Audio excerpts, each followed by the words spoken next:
فرماتے ہیں کہ ووٹ کی حیثیت کیا ہے اور ووٹ دینا جائز ہے یا نہیں، جبکہ کچھ علماء ووٹ کو امانت کہتے ہیں اور کچھ لوگ ووٹ کو گواہی کے مانند سمجھتے ہیں۔ برائے کرم وضاحت فرمائیں۔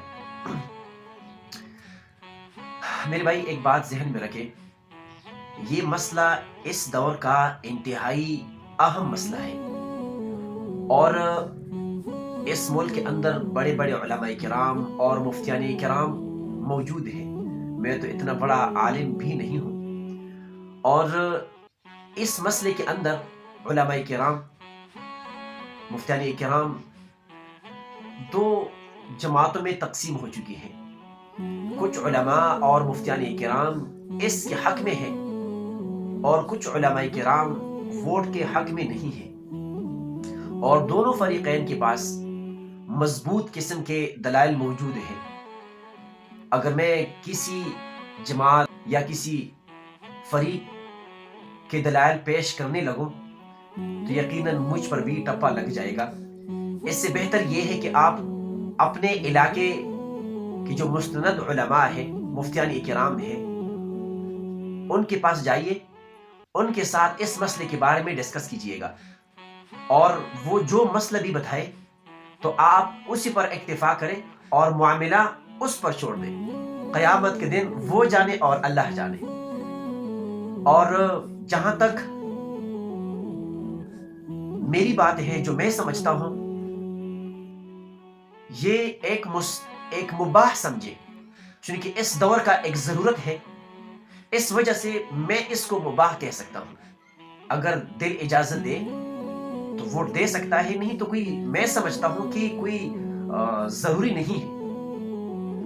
البتہ جو لوگ ووٹ کو گواہی کے مانند سمجھتے ہیں، میں سمجھتا ہوں کہ یہ ناانصافی ہوگی، کیونکہ شریعت کے اندر جو گواہ ہوتے ہیں اس کے اندر کچھ شرائط ہوتے ہیں۔ ہر آدمی کی گواہی قابل قبول نہیں ہوتی۔ فار ایگزامپل، جو آدمی علی الاعلان حرام کا ارتکاب کر رہا ہو، جس آدمی پر قذف کی وجہ سے سزا عائد ہو چکی ہو، وہ آدمی بھی گواہی کا اہل نہیں ہے، گواہی نہیں دے سکتا، یا کبوتر وغیرہ رکھنے کا شوقین ہو، تو ایسے لوگوں کی گواہی قابل قبول نہیں ہے شریعت کی روح میں۔ آپ دیکھتے ہیں ووٹ میں تو ہر قسم کے لوگ ہوتے ہیں، تو اس وجہ سے یہ مناسب نہیں ہوگا کہ کوئی بندہ ووٹ کو گواہی کے مانند سمجھے۔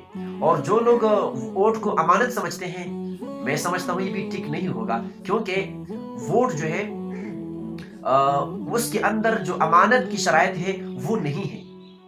اور دوسری بات یہ ہے کہ قرآن اور حدیث سے جو علماء استدلال کرتے ہیں، جمہوریت کو ثابت کرنے کی کوشش کرتے ہیں، پاکستان میں وہ جمہوریت نہیں ہے۔